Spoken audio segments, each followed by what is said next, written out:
Trump believed this would be just another televised discussion until Jasmine Crockett stood up, looked him straight in the eye, and revealed everything he never wanted spoken openly about Black Americans. The lights inside the Meyerson Symphony Center in downtown Dallas shone brighter than usual that night, not the warm golden glow the venue was known for, but the cold, intense glare of live broadcast cameras. The room was crowded. News crews lined the edges, cables winding around polished shoes and high heels. This was not a concert. It was not a gala. It was politics on display. The event had been promoted for weeks. American Voices, a national conversation on race, policy, and the future. And now, it was happening live before millions of viewers. At center stage stood President Donald Trump, still in office, still sparking controversy. His red tie hung stiff over his white shirt, his hands resting on the podium as he surveyed the audience. To his right sat a panel of lawmakers from both parties. Among them was Congresswoman Jasmine Crockett from Texas's 30th District. Jasmine appeared composed, almost unnervingly calm. Her black suit was immaculate, her hair pinned back neatly. She had prepared quietly. No large team, no advisors at her side. Only her binder, a worn yellow legal pad, and a memory that forgot nothing. The moderator, a gray-haired veteran journalist from PBS, began with something courteous and rehearsed. Tonight, we're bringing together leaders from across the political spectrum for a real conversation, one our country has needed for far too long. Then came the first easy question. Mr. President, in recent interviews, you have spoken about your administration's impact on minority communities. Could you share what you consider your greatest achievement in that area? Trump answered without hesitation, "Thank you. I have always said it, and the numbers show it. Black unemployment reached its lowest point ever under my administration. Nobody likes to mention that, but it is true. We created opportunity zones. We provided permanent funding for HBIS. I have done more for Black Americans than any president since Abraham Lincoln, and some say even more." The crowd reacted with mixed responses, polite applause, a few loud cheers, and some silence. Jasmine looked up. She did not take notes. She did not waver. Trump continued, "And you know, the fake news will not acknowledge that, but people are aware. They can see what I have done. They can feel it." There was a pause. Then the moderator turned to Crockett. "Congresswoman Crockett, your thoughts?" Jasmine adjusted the microphone slightly and cleared her throat once. Her voice was calm but steady as she began. "Mr. President," she said, looking straight at him, "Black people are not bullet points in a speech. We are not statistics you pull out when you want applause. We live the results of your policies. We carry them." Trump remained silent. "I grew up in Duncanville," she went on, "just 15 minutes from here. My neighbors lost their homes because of your tax overhaul. My uncle could not secure a small business loan after the pandemic. And when we protested police brutality, we were not asking for unemployment numbers. We were asking to live." A low murmur spread through the audience. Phones lifted into the air to record. Trump leaned toward his microphone, but Jasmine did not stop. "I have read the numbers, sir, but I have also read the stories. I have lived some of them. And when you tell people you have done more for Black Americans than Lincoln, we hear something very different from what you think we hear." Trump raised his eyebrows as if amused. He whispered something to the senator beside him, who gave a nervous half smile. The moderator quickly stepped in. "Let's give everyone a chance to respond. President Trump, we will return to you shortly." Jasmine did not look away, not for a moment. The atmosphere had shifted, and the real tension was just beginning. The next moment was quiet for live television. Even the moderator hesitated, but Jasmine continued. "Before we move on," she said, "let us be honest about something. There is a pattern here, not just in policy, but in how you speak about us, how you speak to us, and who you choose to listen to." Trump leaned back slightly, as though preparing for a debate. He smirked, but remained silent. "You mentioned Black unemployment," Jasmine said, "but you never mentioned Black wages, or Black maternal mortality, or that we were dying twice as fast during COVID and did not have equal access to testing, to vaccines, to recovery funds." Finally, Trump leaned in. "Excuse me, that is simply untrue," but she lifted her hand. Calmly, Mr. President, you will get your chance. Waited for mine. The audience shifted, some gasped, some clapped. The moderator glanced between theme, uncertain whether to step in. Jasmine did not raise her voice. She did not have to. Her tone was sharp. An event sort of tone that makes people lean in closer. You talk about what you have done for us, she said, but not what you have said about us. We remember the NFL protests. You called those players sons of bitches. You told them they should be thankful. Trump was looking more annoyed now. I was talking about disrespecting the flag, he said almost through clenched teeth. Jasmine nodded slowly, as though taking it in. The flag can survive a knee, Mr. President. Some of our children cannot survive a traffic stop. That one hit alone. Murmurs moved through the crowd again. Some lawmakers on stage shifted in their seats. Trump sat up, Taller's face slightly red. I represent people who have been profiled, redlined, kept out of building wealth over generations. Jasmine said, people who saw your response to Charlottesville and heard you say there were very fine people on both sides. That is not what I said, Trump shot back. But it is what we heard, she replied. You told the Proud Boys to stand back and stand by in national television. You called countries like the ones my ancestors came from, Haiti, Nigeria, shithole countries. We did not invent that. Trump was shaking his head, but his silence spoke louder than his. Crockett leaned a bit closer to her mic, her voice growing lower, not for drama but because what she said next needed no volume to hit. You cannot claim to respect Black Americans while always disrespecting Black lives, Black minds, and Black history. We heard you when you mocked Congresswoman Presley, when you told Ilhan Omar to go back to her country, when you went after Maxine Waters and called her low. At Trump leaned into his mic again, anger building. That is because she is low. A cloud groans and murmurs spread across the crowd. One man in the back stood up and yelled, that is racist, before security told him to sit, but Jasmine did not even blink. This is exactly what I am talking about, she said calmly, pointing not at Trump but at the moment you cannot help yourself. And every time you do this, every time you lean on these dog whistles, you show people exactly who you are. The moderator finally broke in. Congresswoman Crockett, just to be clear, are you saying the president's words are intentionally racist?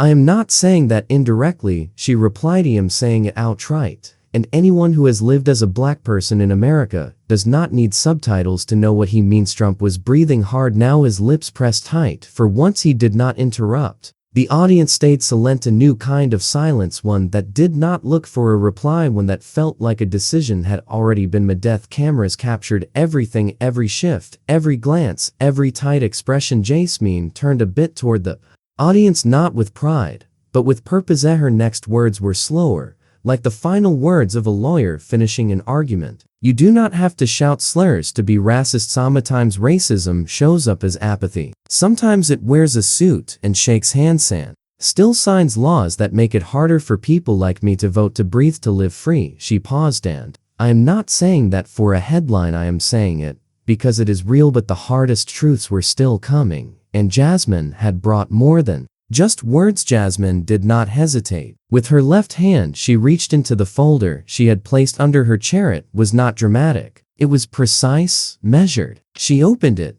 turned past a few sheets. It was not dramatic, it was steady, careful. She opened it and flipped through a few pages, then lifted one sheet toward the microphone. I want to make this clear, she said. This is not personal. It is not emotional. It is documented. It is part of the legal record. She held the paper higher so the camera could see a bit of it. United States v. Trump Management Inc. 1973. The Department of Justice sued Mr. Trump and his father for racial discrimination in housing. They used codes written on applications. C for colored, turned away Black families given different offers if you were white.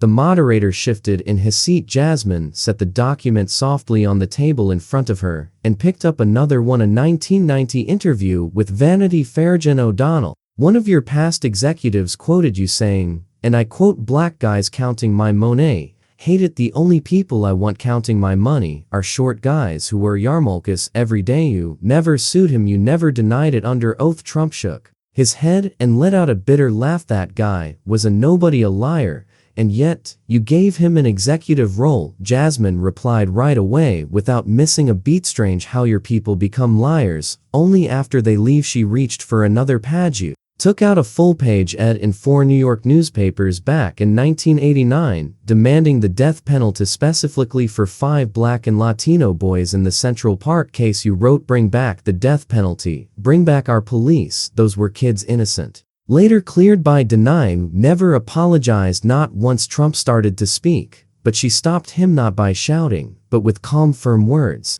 "You said they probably did so, Mathingus, if false convictions still excuse their pain. And you think Black Americans forget that? You think mothers do not hold on to that memory as tightly as they hold their sons?" Her voice stayed level, but the power of her words filled the space. The moderator looked shocked. Some panelists stared at the floor. The audience stayed perfectly silent. Trump took a sip of water, trying to collect himself. But Jasmine kept going. "Joe ended diversity training in federal agencies. You said it was un-American propaganda. You called it divisive to teach true history about slavery, redlining, blocking voters, and mass imprisonment." She held up another paper, this one marked with a presidential order number. "You called the 1619 Project a threat to national unity, and when teachers tried to share history that included us, not just mention us but centered us, you labeled them radicals." Trump leaned into the mic and tried to laugh. "That is because they are radicals. They want to rewrite history." Jasmine blinked. "The only people afraid of truth are the ones it exposes." Those words made people look. "UP did not come here to play respectability politics," she continued. "I did not come here to stay quiet about injustice. Because Black Americans have spent generations being polite and still ended up suffering under laws meant to harm us." Tap the folder one more time. "Let us talk about your administration's push for voter ID rules in mostly Black counties. Let us talk about your effort to discard legally cast votes in Detroit, Philadelphia, Milwaukee, cities where many Black people live." Trump interrupted, sounding tense. "That is about fraud. Everyone knows it." Jasmine stayed calm. "You know what people really know. They know when they are being singled out, when their voices are being lessened, when their votes are treated as suspect only because of where they live or the color of their skin." Trump rolled his eyes, waving his hand. "Here we go again." "Yes," Jasmine said softly, "here we go again. That is the point. It keeps happening because it was never solved." The moderator leaned in. "Congresswoman,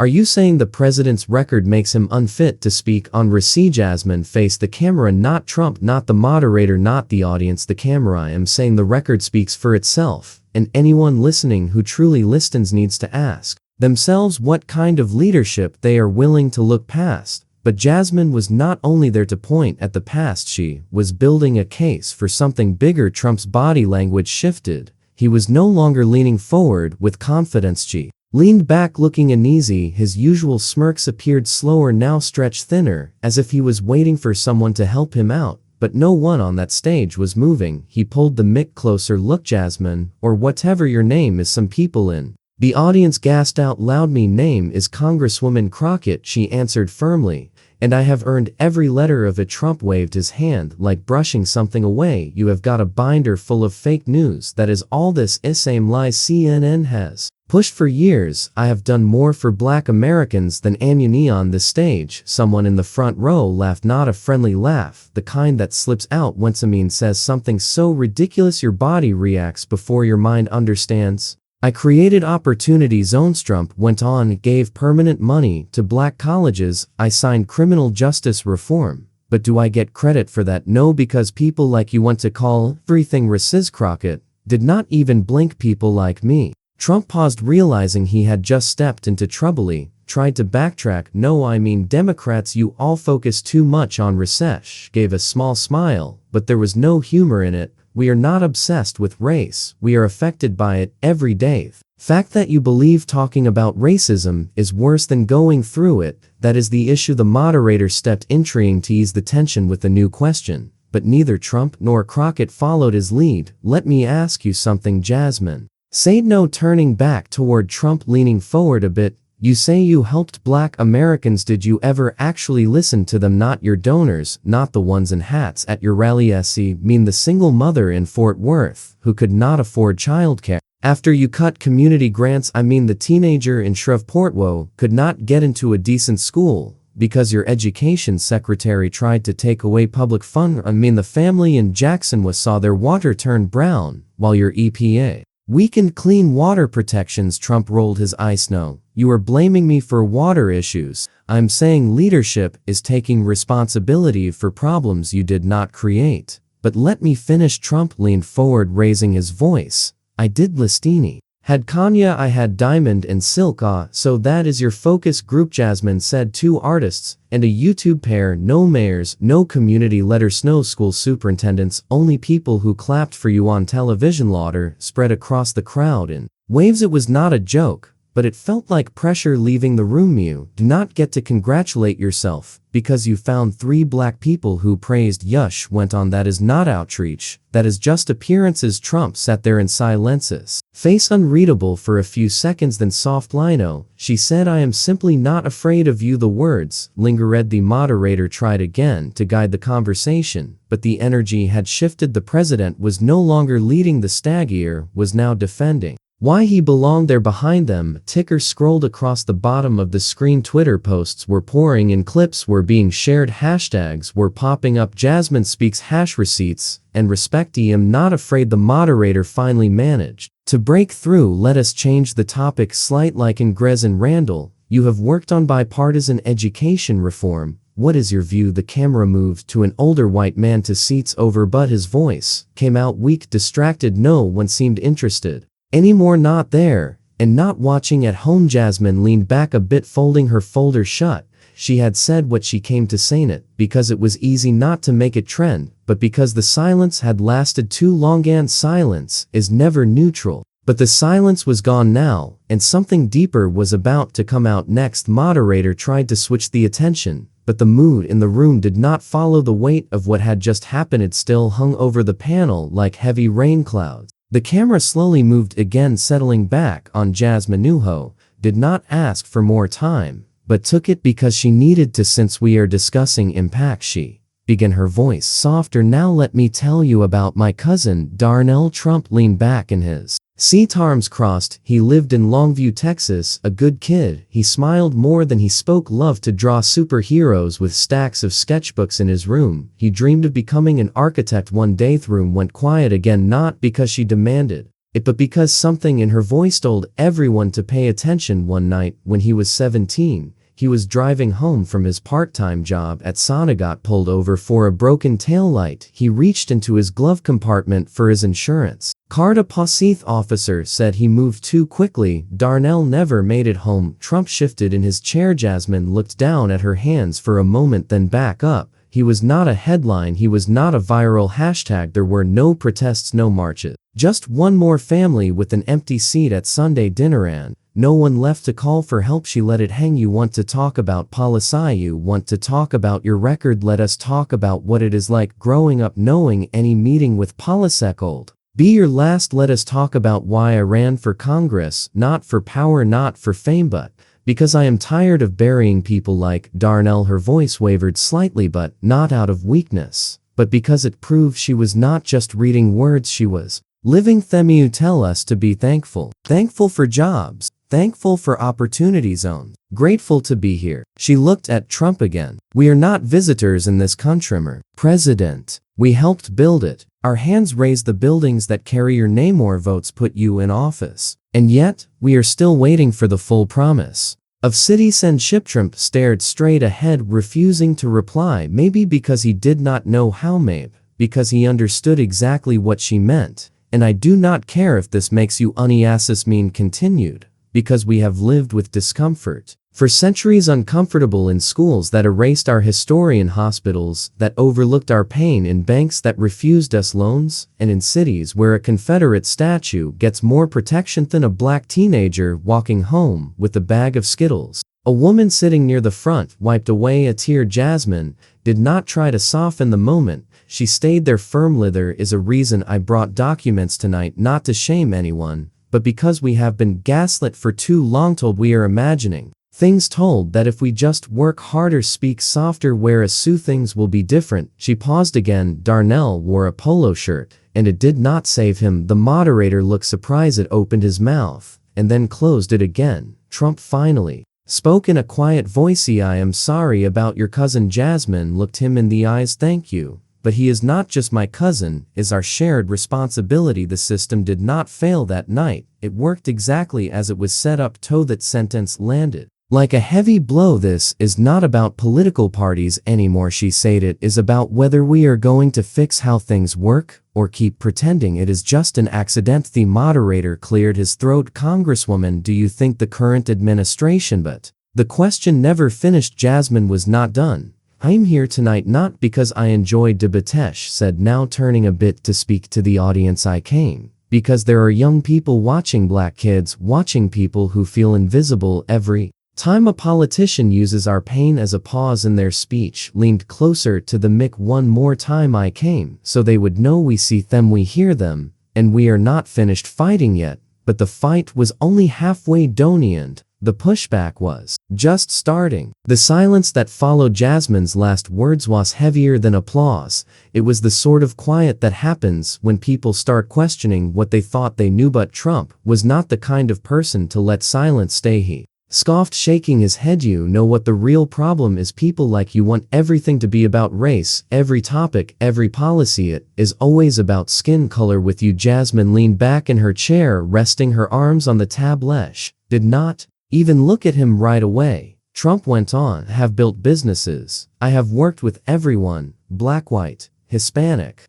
all kinds of people. But somehow, I still get called a racist just because I say what everyone else is thinking but too afraid to say. He turned to face the audience, trying to read the room, trying to change the mood. America is tired of this, tired of being called bigots, tired of playing the victim, tired of this culture of blame. The moderator lifted a hand. Mr. President, let us. But Trump interrupted. No, let us be honest. I have been nothing but successful. I did not create this country's problems. I tried to solve them. And now, people like her. He pointed sharply at Jasmine. Want to say I am the bad guy? Jasmine finally looked at him. Mr. President, nobody has to label you the villain. You have been writing that role for yourself for years. A murmur spread through the crowd. Trump leaned forward, looking angry. You do not know anything about what you have done. You think standing here with a folder of complaints makes you able to judge a presidency. Think living through the effects of those decisions makes me more than able, Jasmine said. And I believe Americans are tired too, but not the way you think. They are tired of leaders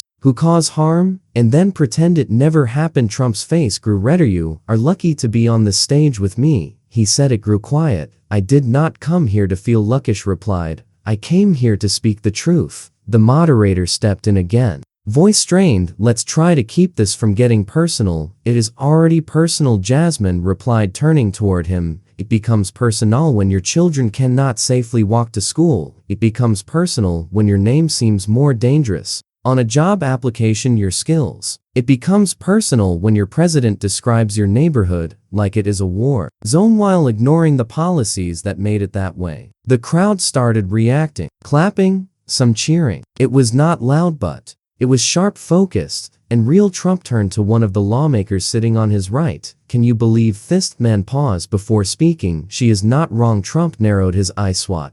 Did you just say? I said she is not wrong. It was subtle, but it broke something. Trump leaned back, stunned. It was the first public split from his own side. The moderator tried to change direction. Again, perhaps we can hear from. But Jasmine leaned forward once more. No, let us stay in this moment. Her voice dropped lower. No, like someone closing a door before speaking a hard truth. This country does not change because people in charge suddenly find compassion. It changes because people stand up, speak out, and refuse to let silence be the cost of surviving. She looked back at Trump. You do not have to like me, you do not even have to agree with me, but you will respect that I came here with more than just talking points. He came with history, with facts, with lived experience. And if that makes you good, Trump scoffed again, nearly laughing. But Jasmine looked at the camera because progress has never come from comfort. The moment felt genuine now. No more performancino,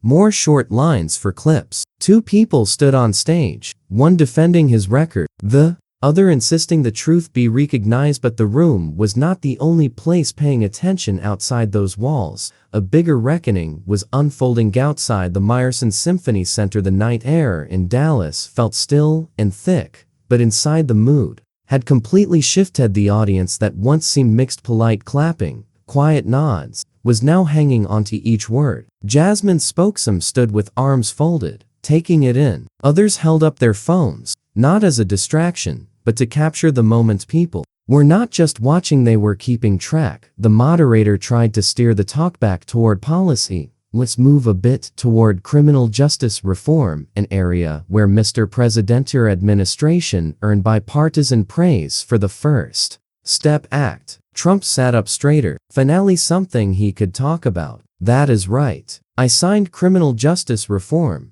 not Obama. I freed more black people from prison than any other president. They always ignore that. The moderator turned to Jasmine, Congresswoman. Do you wish to reply? She nodded a little. First step was significant. She said nobody denies that. But it was not a favor people fought for. That lawyers, before you became president, families, activists, lawyers who worked with men facing life sentences for nonviolent drug offenses. That bill passed despite how you talk about us, not because of it. Trump interrupted. I signed it. I made it happen. Jasmine kept her voice steady. You signed it, but you did not write it. You did not really know what was in it. And after you signed it, you reversed yourself by bringing back federal execution. She looked him in the eye. You erased your own progress because you cared more about looking tough than acting fair. That landed strongly. A woman in the back row clapped unceasingly. Others began to clap. Then more people joined. It was not a standing ovation, but a kind of applause that meant we see you. Trump's jaw tightened before he could answer. A young voice called out from the audience. A teenager, maybe 16, stood up wearing a plain t-shirt and jeans. He did not look prepared. He looked like he came with his older sister and had not planned to speak. Can I ask something? He said loud enough for the microphone to pick up. The moderator looked surprised, but gave a nod. Go ahead. The boy did not wait. Me cousin was shot 2 years ago by a cop who said he thought he had a gun. He did not. He only had a felony charges. No trial, nothing. He looked directly at Trump. What should I tell my little brother when he asks why nothing changes? What am I supposed to say when he wonders do they see us as less important? Trump blinked, clearly caught off guard. The boy did not look angry, just worn out in a way no child should be. Trump leaned into the microphone. That is tragic. I am sorry for your loss, but we have excellent police in this country. The very best. Sometimes they make mistakes, and it is sad, but we cannot judge all officers the same way. The room went silent again, but not because people agree. Jasmine broke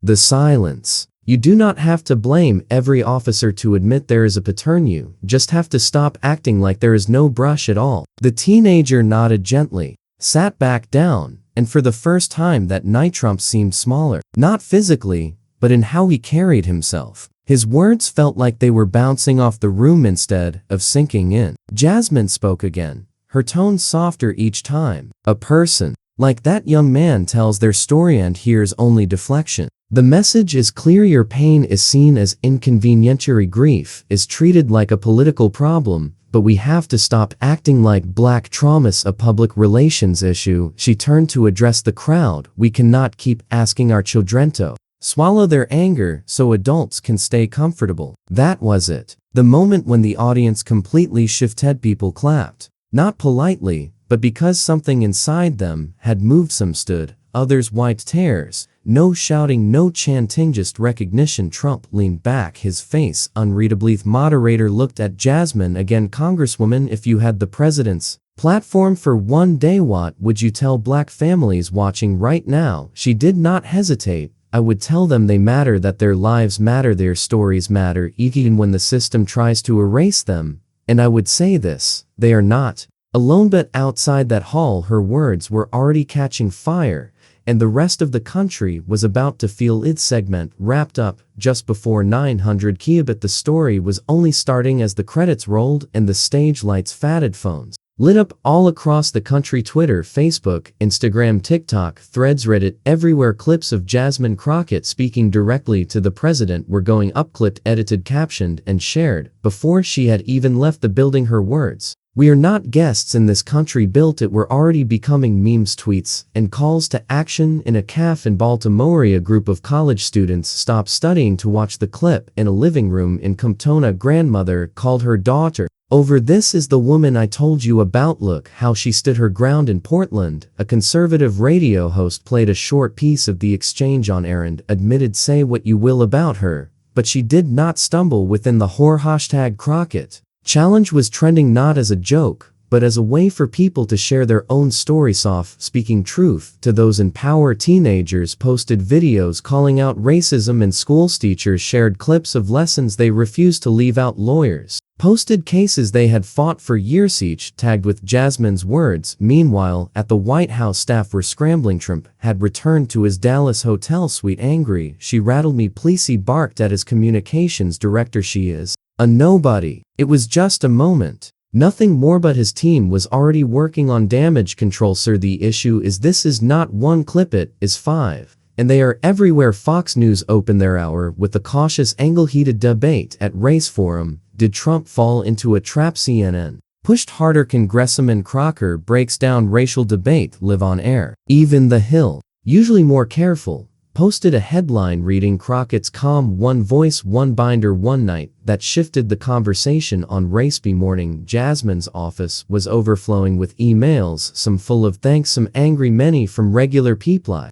felt seen for the first time. My son watched with me and said he wants to run for office one day. He cried last night, and I am not even American. But it was not only praise, there were threats as well. Anonymous voicemails, deleted social media accounts post calling her ungrateful, aggressive, radical, all the usual labels that read. When a black woman refused to stay silent, her team suggested canceling her next public event, but she declined. I did not speak up just to go quiet. Nosh said if they are upset, that means they listened to me. Back in Washington, some congressional allies reached out, a few privately, some publicly. Several white moderates who had ignored her calls for months suddenly wanted to meet for lunch. Analysts debated if she might run nationwide, if she had presidential potential, but Jasmine was not speaking to them. She was on the phone with Darnell's mother. They cried together, not purely from sadness but from something different, something closer to relief. He would have been proud of you, the woman whispered. He is the reason I did it, Jasmine replied. By the third day, the White House held a press briefing. The new press secretary, a fast-talking man in his 40s, tried to explain what the president meant. A reporter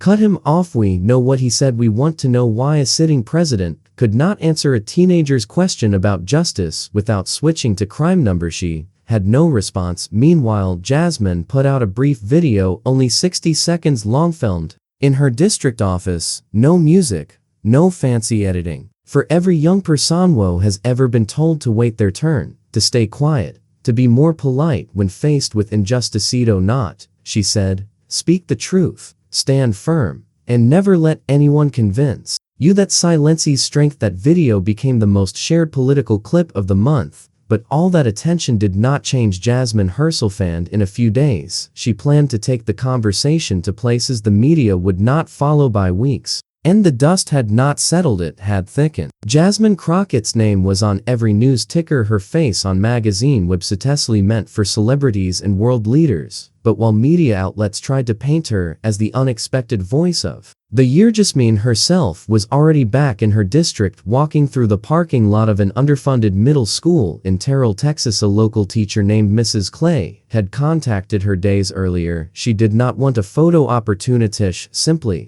wanted her 8th grade civics class to hear from the woman who spoke as if she was unafraid of the president. Jasmine said yes without a moment's pause. When she arrived, the classroom was full of kids, eyes wide focused and whispering. A few held note cards with prepared questions. One wore a shirt with the hand-drawn quote, "We are not guests." Jasmine stood at the front, not behind the teacher's desk but in front of it. She did not give a lecture, she shared a story. Power does not always look how you think it will, she said. It does not always yell. Sometimes it is just being the one person in the room who refuses to stay silent when it counts. And student asked, "Were you scared standing up there beside the president?" Jasmine smiled. No, cows. I was not standing for myself. I was standing for Darnell, for my students, for people who have waited for someone to stop softening the truth just to keep a seat at the table. Meanwhile, at 1600 Pennsylvania Avenue, conversations were less thoughtful. Trump had been more quiet than usual, at least in public. His staff argued over whether to make a formal statement or wait for the news cycle to move on, but privately, he was furious. Are we even talking about this woman? He raged during a strategy call. She is nobody. One of his aides paused. Dear, with respect, she is not nobody anymore. That was the moment Trump ended the callback. In Texas, Jasmine's team was fielding calls from networks, podcasts, universities, an invitation to speak at the Kennedy Center's annual Justice Symposium. She turned down most of them. He did not do this for panels. She told her chief of staff, I did it because people need to hear the truth. While they were still open to hearing it, but the impact had already started. In Detroit, a city council meeting began playing Jasmine's remarks before starting a discussion on police funding. In Albuquerque, a high school English teacher used the transcript to teach lessons about speaking truth and building arguments in politics. In Cleveland, mother held a community gathering using Crocker's words as prompts for dialogue. When not everyone supported her, though a group of conservative donors launched a media campaign calling her divisive. One opinion piece argued she had insulted the office of the presidency. Jasmine replied only once. Through her district newsletter, she wrote, "Dignity starts with truth. I will never say sorry for either." Even some black leaders were divided. A few older politicians wondered if she had pushed too far. "We spent decades building bridges," and pastor said. "We do not want to destroy them." But others, especially younger leaders, challenged that maybe the issue is we spent too long guarding bridges that never led anywhere. An activist said at a town hall in Kansas City. Through all of this, Jasmine kept her focus, met with local groups, joined a neighborhood cleanup, talked to law students about strategy and discipline, and more than once she sat quietly in church pews during evening services, letting the noise fade without chasing. Either team asked again if she wanted to launch a national ad or start a press tour. She shook her head. "This is not about riding a wave," she said. "It is about changing the tide." But before the moment passed, Jasmine had one more thing to say, and she planned to do it in a place few politicians ever think to go back to. 4 days after the viral event, Jasmine Crockett stood outside the Greenwood Cultural Center in Tulsa, Oklahoma. The sun was harshening on the crowd that had come, not because of a press alert, not because of any big announcement, but because word had spread that she would be. She did not bring security, just her longtime driver and her childhood friend Tara Woe now managed her schedule. The event was not listed on any big news outlet's website, but the chairs were filled. Elders, students, parents with small children, people who understood the weight of the ground under them. Tulsa was where Black Wall Street had once thrived and where it had been destroyed in hours by a mob in 1921. Jasmine had never let go of that history. She learned it in law school, but more than Thatch felt it. Every time someone said America did not have a race problem,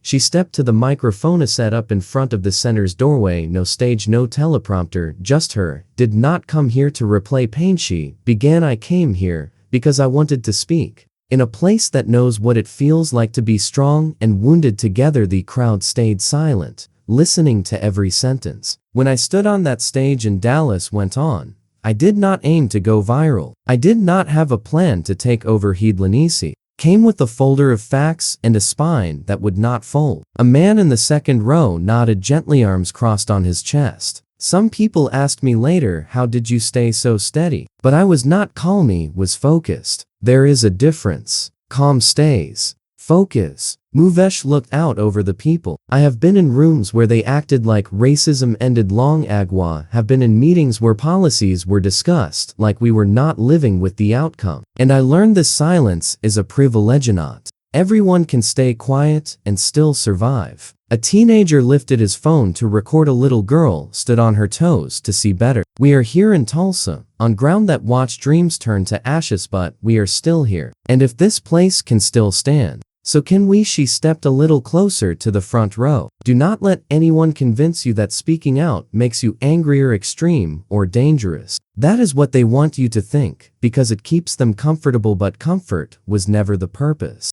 Justice was." She paused, then softened. "Truth can be uniassi, can be disliked, but it is never wrong." Someone clapped, then another. The applause spread slowly, growing like a wave, not loud, but stronger. Something solid. Jasmine smiled for the first time. In days, it was not a tired smile. I do not claim to have all the solution, she said, but I know this. If you wait for someone to let you speak, you will wait forever. And if you wait for the perfect moment, injustice will run out the clock. The crowd stood up. She lifted one hand, not to hush them but to add one more thought. If you believe in truth, if you believe in standing for something bigger than yourself, do not skip the next election. Do not avoid the hard discussions. Do not leave the fight just because it feels uncomfortable. She let the quiet hang for a moment, then closed it. We have work ahead. Let us begin. The applause that followed was not loud. It lasted. People did not simply clap. They held on. They stayed. They looked at one another